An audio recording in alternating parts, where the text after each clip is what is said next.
Boa noite, pessoal. Sejam todos bem-vindos, tanto quem está aqui ao vivo com a gente, quanto os passageiros do futuro. Bem-vindos a mais uma live Talks da ONCE.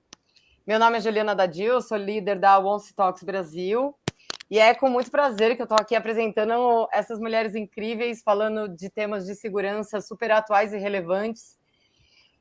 Teremos 3 dias, hoje é o primeiro, então hoje, amanhã, quinta, sempre às 19 e outra às 20. Talvez o das 20 atrase um pouquinho, né? Só falando um pouquinho da ONCE, né? Ela é uma ONG que visa, por meio de diversas iniciativas, potencializar a presença de mulheres no mercado de cibersegurança. Tem presença em mais de 14 países, a gente tem aqui, somos compostos por 60 líderes, 800 voluntários, entre mulheres e homens engajados nessa causa.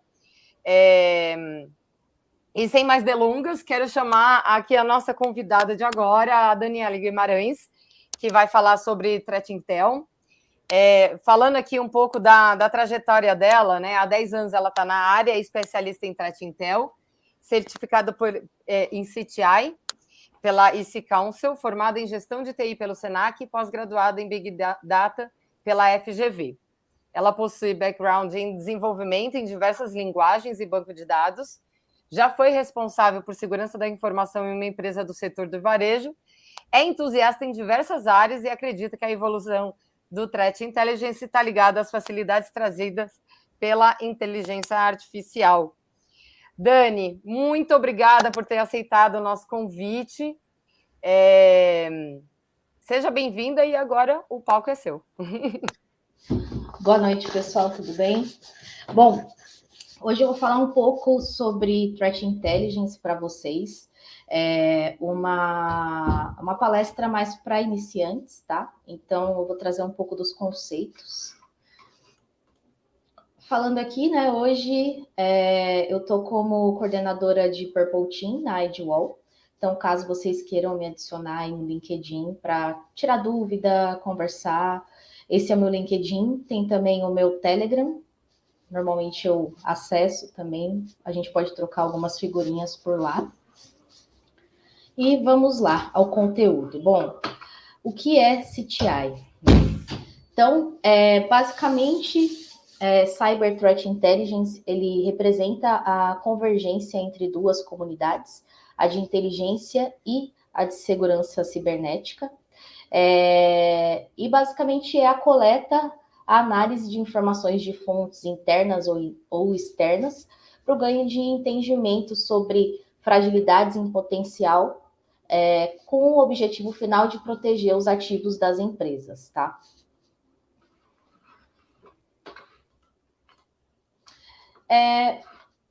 Falando isso, a gente tem 3 níveis de inteligência, né, gerado, níveis de informações, que a gente chama, através dessas coletas. Então, a gente tem o nível estratégico, que normalmente são informações consumidas pela alta gestão, ou áreas que possuem o poder de resolução sobre ameaças, tendências de ataque cibernético, e que tragam impacto financeiro, com o objetivo de apoiar de forma assertiva a decisão sobre riscos e prevenção, principalmente quando a gente fala aqui para o setor brasileiro, a fraudes, tá? A gente tem a informação tática, que normalmente são fornecidas para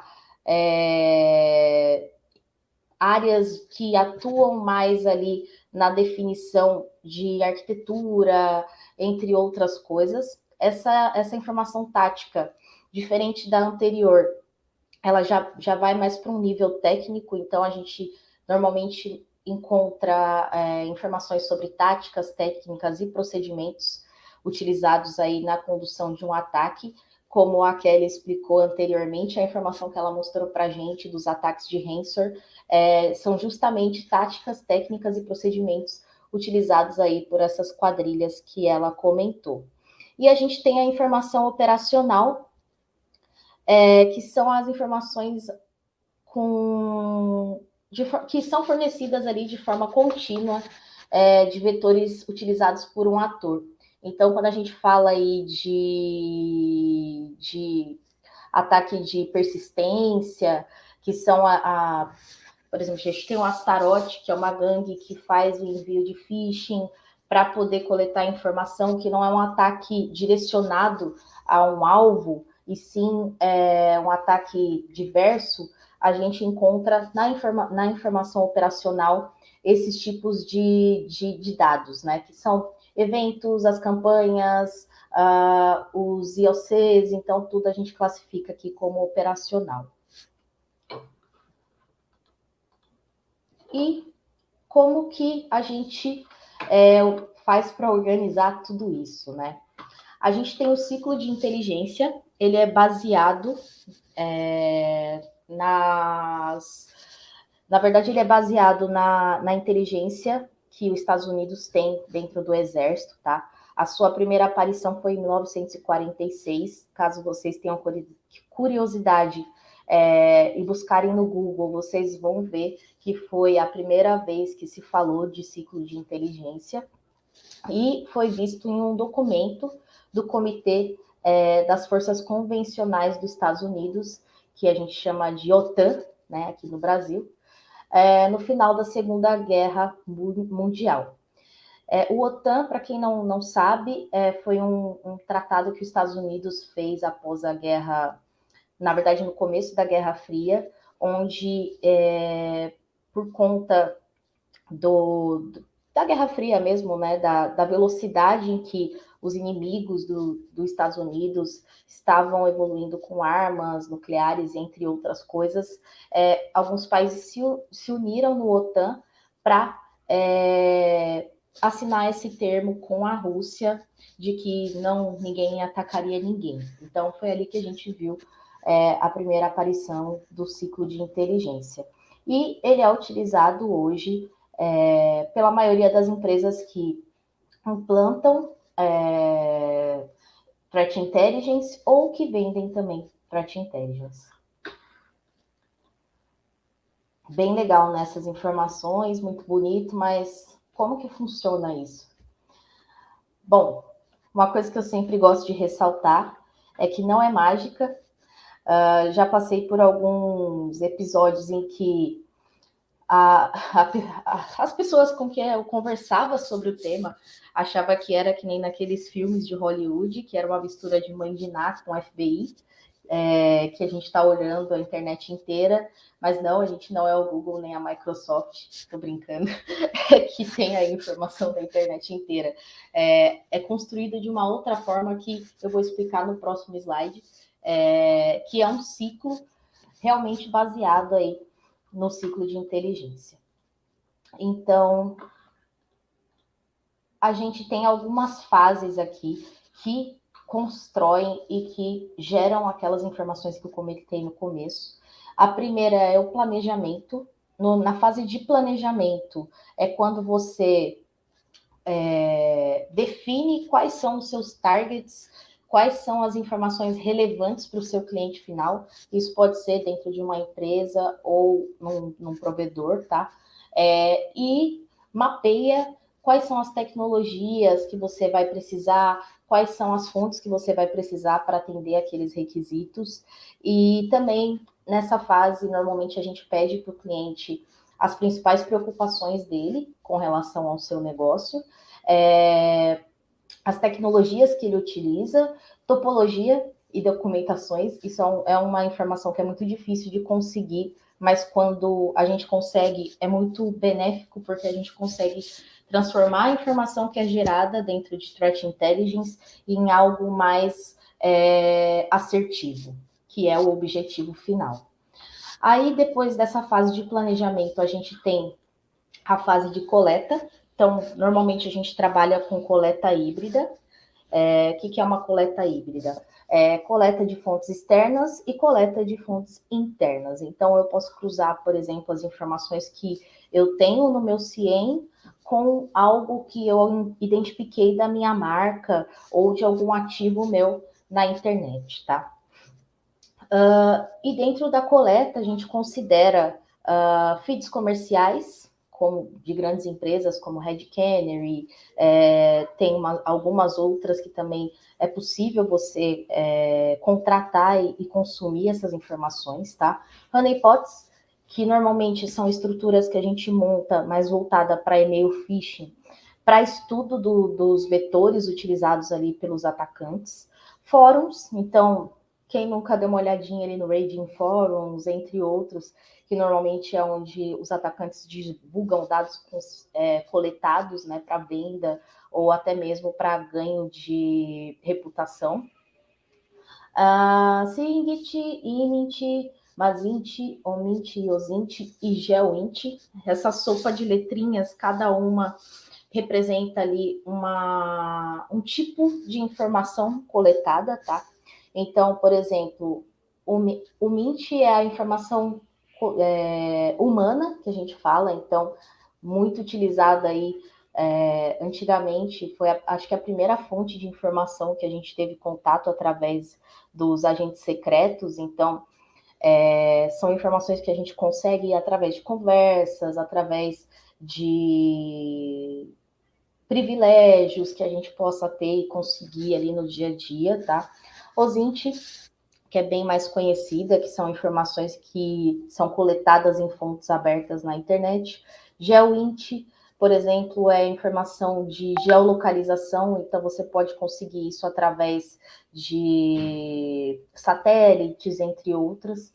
A Singit é através de telemetria de antenas, tá? Então, tudo isso é possível coletar. E a fase de coleta, como eu gosto de comentar, é o coração de uma boa entrega dentro de Cyber Threat Intel.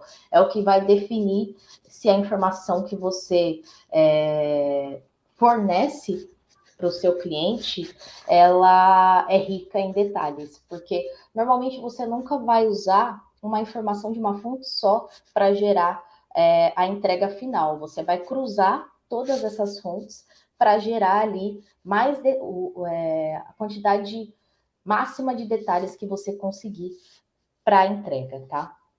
Então, é muito importante, vale lembrar que dentro de coleta, para quem tiver curiosidade depois, tem alguns livros que eu vou falar no final que aprofundam bastante em cada um dessas etapas. Se eu fosse destrinchar cada uma, a gente ia ficar aqui pelo menos uns 2 dias. Mas a coleta, ela é um ciclo dentro do ciclo de inteligência. Então, ela envolve você não só conseguir acesso a essas informações, como também você manter acesso às informações. E dentro de Threat Intelligence, como eu costumo dizer, às vezes a gente está posicionado nos lugares errados para ter, pelos motivos certos. Então, você vai participar de fóruns dentro da Deep, da Dark Web, que são fóruns com grandes quadrilhas, você vai ter que fazer um crawling em algum site ou quebrar um CAPTCHA para conseguir informação. Então, para a galera aí que gosta bastante da área de pentest, né, de hacking, essa área de coleta é uma luva, tá? Depois a gente tem a fase de processamento, tá? Então, o principal objetivo dessa fase é transformar os dados que foram coletados em informações com valor. Então, nessa fase, a gente faz a estruturação dos dados num banco mesmo, tá? Análise e a classificação. Então, aqui eu vou classificar se aquela informação ela é confidencial ou ela é uma informação que eu posso distribuir para os meus clientes de forma aberta ou não. Então, a fase de processamento, ela vem para facilitar a próxima fase, que também é uma das mais importantes aqui do ciclo, que é onde a mágica acontece, que é a fase da análise. Então, essa fase é onde vai a informação coletada para a sua operação. A gente tem lá os analistas que recebem tudo isso que foi coletado e agrupado, para que ele coloque ali, com base nos skills que ele possui, a sua visão. Então, aqui é onde a gente vai colocar as recomendações, onde a gente vai identificar os atores de ameaça. Então, a gente vai identificar, por exemplo, esse malware que eu consegui coletar, ele faz parte de qual família, essa família ela tem qual objetivo. Então, aqui a gente faz um enriquecimento da informação e muitas vezes também trazendo como base o que foi definido e falado pelo nosso cliente, que é prioridade. Então, aqui na fase de análise, a gente sempre está lutando contra o tempo. Então, a gente tem que divulgar a informação de qualidade no menor tempo possível. Se eu consigo atingir essa fórmula, então eu consigo fazer com que o meu cliente pegue essa informação e tome a decisão o mais rápido possível, tá? Aí vem a fase de disseminação, que aí é quando a gente distribui esse conteúdo que foi produzido para os setores necessários, respeitando os níveis de confidencialidade que foram definidos, tá? E também classificando entre aqueles três níveis de informação, então, informações estratégicas, táticas e operacionais. E também a gente usa aqui o TLP, que é o TLP Red, Amber, White e Green, que define quem pode ter acesso a essa informação. Se é Red, só quem recebeu pode ter contato. Se é Amber, só quem recebeu e mais o time. Então, o TLP é uma norma americana, se vocês quiserem depois podem consultar, que fala justamente sobre esses níveis aí de classificação, e é o que a gente utiliza dentro de Threat Intelligence. E aí a gente tem, por último, a fase de feedback, que é onde, através do retorno dos destinatários, a gente consegue avaliar a assertividade das informações que foram geradas, tá? E incrementar todo esse ciclo novamente. Então, digamos que eu mandei uma informação para um cliente e o cliente disse que, olha, você me mandou falando da marca X, mas a marca X não é do meu grupo, ou é do meu grupo, mas o meu time não olha para essa marca, olha para outra. Então, com base nesse feedback, você consegue fazer os ajustes necessários na fase da coleta, para que isso não ocorra novamente. Aqui eu falo um pouco de onde CTI pode chegar. A imagem está um pouco desfocada, porque foi tirada do livro do Christopher Amber. E aqui fala um pouco de que Cyber Threat Intelligence não é algo de segurança, é muito mais que isso. Então, através dos objetivos chaves e das perguntas que a gente faz para o cliente final, a gente consegue construir as fontes internas que a gente precisa construir, na verdade, não levantar, né? As fontes técnicas, então, se eu preciso contratar um feed externo, se eu preciso ter acesso a banco de dados de vulnerabilidade, entre outras coisas, e os recursos humanos, que aí a gente fala de dark web, rede social, entre outras coisas. Então, todas essas informações vêm aqui, passam por todos esses passos que eu expliquei para vocês. Vai para a fase de análise, né? E também alimenta as ferramentas de segurança. Então, quando a gente vê um EDR que tem ali uma proteção contra Log4j, é porque esse fabricante ele tem uma área interna que faz Threat Intelligence, que já mapeou isso e já incrementou na sua ferramenta para que essa proteção já seja ativada, tá? E também vai para áreas como resposta a incidentes, que ajuda a entender como que aquele incidente ocorreu. Então, muitas vezes, o cliente final, ele já tinha ali a visibilidade de que aquilo poderia ocorrer, porque, digamos, a Log4j, por exemplo, foi uma vulnerabilidade que foi muito explorada. E eu sei que no meu ambiente eu estou vulnerável a isso. Então, eu já tenho um histórico ali de que pode ter sido isso que causou esse incidente. Então, isso apoia a equipe de resposta a incidente. Operações de segurança, que é quem fica ali, né, nas barreiras de segurança, no firewall, no CIEM, criando regras consumindo essa informação para construção dessas regras, dos casos de uso e afins, tá? Gestão de vulnerabilidades, isso é, acho que quem sabe utilizar Threat Intelligence dentro de gestão de vulnerabilidades, eu acho que está à frente, porque a gente sabe que quando você faz um trabalho de gestão de vulnerabilidades, a volumetria é muito alta, e aí você olha para aquilo tudo e fala, meu Deus, se eu for corrigir tudo isso, eu vou ter que contratar, sei lá, um batalhão de 300 pessoas, ou gastar um dinheiro muito além do que eu planejei para corrigir. Então, quando você consegue cruzar a informação de gestão de vulnerabilidades com Threat Intelligence, você consegue montar uma priorização do que deve ser corrigido antes, com base no que está sendo explorado pelos atores. Então, isso é muito bacana para quem consegue fazer. Análise de risco, usando a mesma mentalidade, né, de gestão de vulnerabilidades. Então, eu sei que eu tenho um risco de um servidor desatualizado, de um CVE X, e aí eu descubro que tem um ator de ameaça explorando isso ativamente. Então, eu consigo justificar os meus investimentos para que aquela correção ocorra de forma priorizada. Gestão de fraudes, aqui é o que mais a gente vê no Brasil, tá? Então, quando eu estava na área de Threat Intelligence, a maioria dos clientes que eu atendi eram voltados para casos de fraude, que é uma coisa que acontece muito aqui. Então, o contato com a equipe de gestão de fraudes era muito alto para justamente fazer a mitigação dessas fragilidades que foram identificadas da forma mais rápida possível para evitar prejuízo, tá? E liderança de segurança, que utiliza a informação de Threat Intelligence para defesa aí dos seus projetos, para aumento de áreas dentro da área de segurança, entre outras coisas, tá?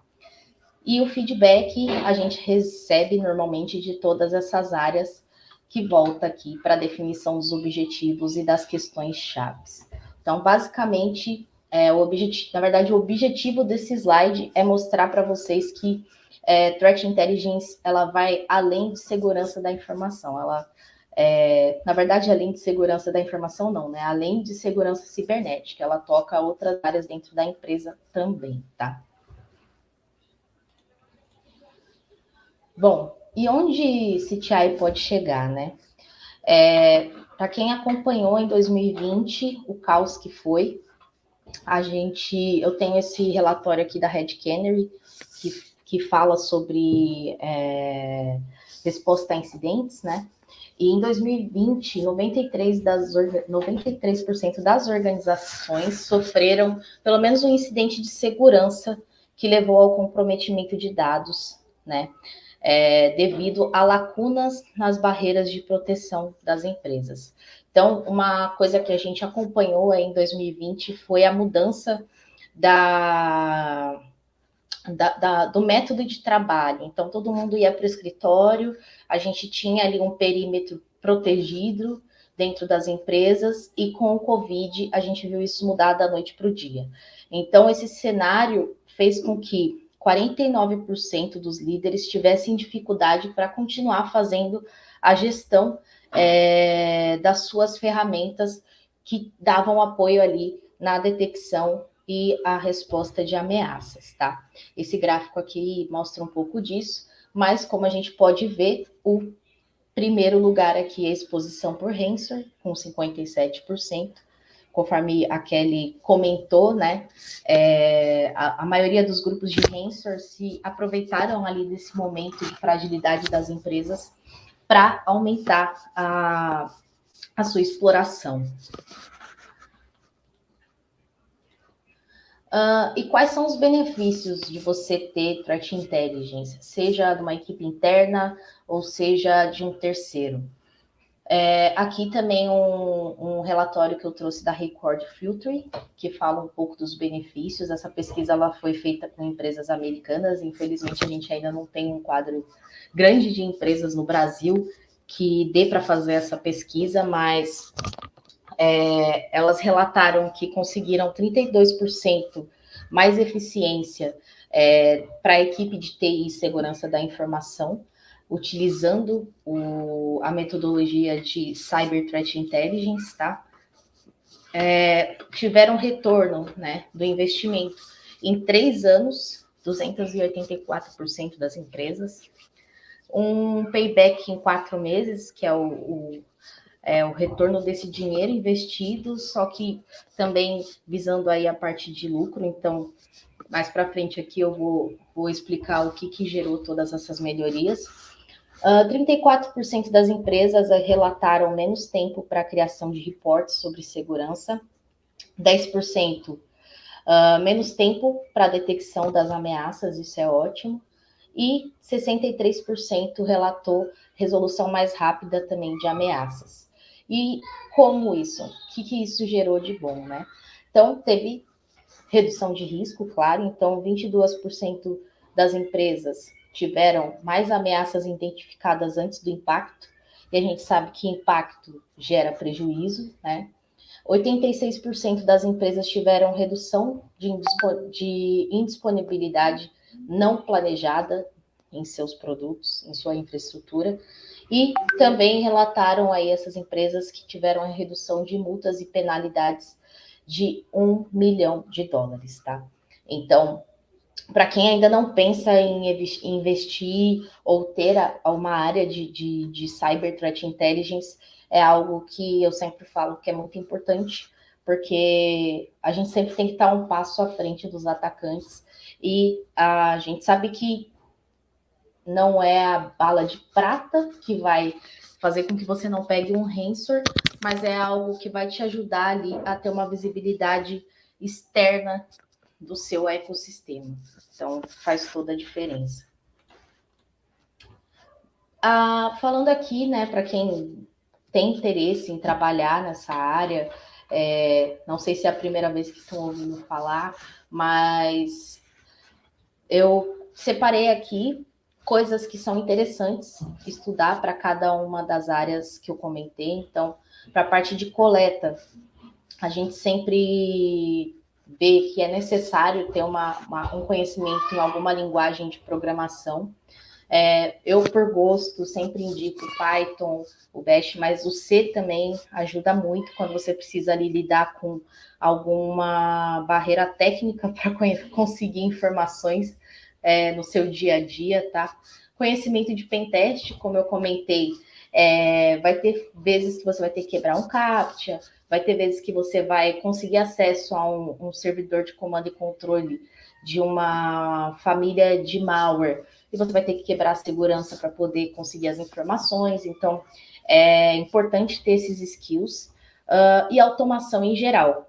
Coleta sem automação não é humanamente... É possível, mas é inviável. Se você não conseguir automatizar a coleta das suas fontes, você vai passar grande parte do tempo tentando ter as informações e perdendo o benefício que Threat Intelligence pode trazer para você. Então, como eu comentei anteriormente, o desafio aqui é trazer informação de qualidade no mínimo de tempo possível. Então, automação para a parte de coleta é algo muito importante.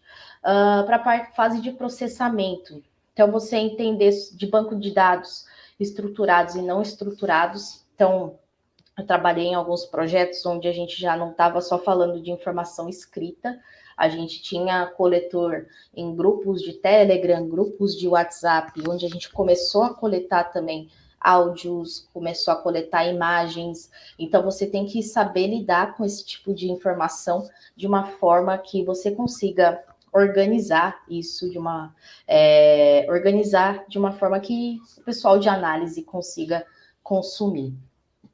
Para a área de análise, que é uma das que eu mais gosto, que eu acho que eu sinto que cada pessoa da equipe tem um skill que se completa ali dentro dessa área, e é o que gera a informação cada vez mais diversa e rica. Então, eu sempre falo, MitriAttack tem que estar na ponta da língua, Diamond Model, que é uma metodologia mais voltada para quem faz mesmo análise de threat intelligence, também é muito importante. Modelagem de ameaças, porque muitas vezes você vai ter que pegar informações ali de um ator, entender como ele fez, como ele trabalha aquela técnica, então é importante ter entendimento de modelagem de ameaças, análise de malware e engenharia reversa, tá? E eu trouxe aqui algumas indicações de leitura que eu gosto bastante. Então, esse primeiro livro, ele tem PDF gratuito, tá na internet. É um livro da Record Filter. Esse cara, ele é genial, assim, ele tá na área de Threat Intelligence há muitos anos, então fez parte da construção do que a gente tem hoje, tá? Tem o livro da Valentina Palazin, que é Practical Threat Intelligence de Data Driven Threat Hunting. Então, esse livro, ele fala de forma prática sobre esse tema, e ele também traz alguns labs que você pode fazer ali para entender o funcionamento. Na verdade, pegar o mindset de quem trabalha com Threat Intelligence. Então, esse livro eu já recomendo para pessoas que já leram ali o primeiro, que fala de forma geral sobre tudo que eu expliquei aqui. Aí você vai para o segundo, que já é algo mais mão na massa. E o terceiro, que é o que eu sempre falo, a parte psicológica dentro de Threat Intelligence é algo muito importante, porque você vai estar ali sempre lutando contra o viés que você tem de confirmação para não sujar aquela informação que você coletou. Então, às vezes, você vai, analisa aqueles dados, né, aquela informação, e já tira uma conclusão sem fazer um teste de hipótese. E aí, você leva um tiro no pé, porque você fala uma coisa e no fim era outra. E é muito importante você se preocupar com essa parte psicológica. Então, tem esse livro aqui do Richard Earth, que é Psychology of Intelligence Analysis, que é muito bom também, tá? E eu tô com uma vaguinha no meu time, para quem estiver procurando oportunidade, a gente está procurando um analista de Blue Team Senior. Então, qualquer coisa, se vocês tiverem interesse, podem me procurar no LinkedIn, que a gente conversa, eu explico um pouco sobre o momento da empresa, os projetos e tudo mais. E, por último, essa frase que eu gosto bastante, que é do Albert Einstein. Eu costumo dizer que dentro de Threat Intelligence, mais importante do que a bagagem de conhecimento que você tem, então você pode ser um PhD, um doutor, se você não tiver imaginação para pensar como seu atacante, você muitas vezes vai errar, você muitas vezes vai tirar conclusões precipitadas sobre coisas que na verdade você tem ali o viés de certeza de que você está correto. Então, a imaginação é muito importante nessa área, tá? E é isso, pessoal. Eu gostaria de agradecer a todo mundo aí que ficou até o final para ver um pouco dessa palestra. E caso tenham perguntas, fiquem à vontade. Show demais, Dani. Eu já tinha visto nessa sua apresentação a segunda vez, e aqui você pega na mão e leva, né? Assim, para quem quer entrar nessa área, começar a atuar com Threat Intel, aqui é um tutorialzinho de o que você tem que fazer, né? Então, sensacional. Obrigada por ter aceitado o convite de participar do nosso evento. Não temos pergunta, gente? Não temos, mas temos palminhas, parabéns. Então é isso, gente. Para finalizar aqui o nosso primeiro dia de evento, obrigada a todos que participaram. Amanhã temos a Yolanda Amorim falando de pentest e modelagem em cenários, a Mavi falando de desafios na investigação forense em cloud, e quinta temos a Divina falando de segurança de redes, e a Marina Ciavata falando de engenharia social. Tenho certeza que vai ser tudo sensacional. E por hoje é só. Obrigada, pessoal. Boa noite. Até mais. Beijo a todos.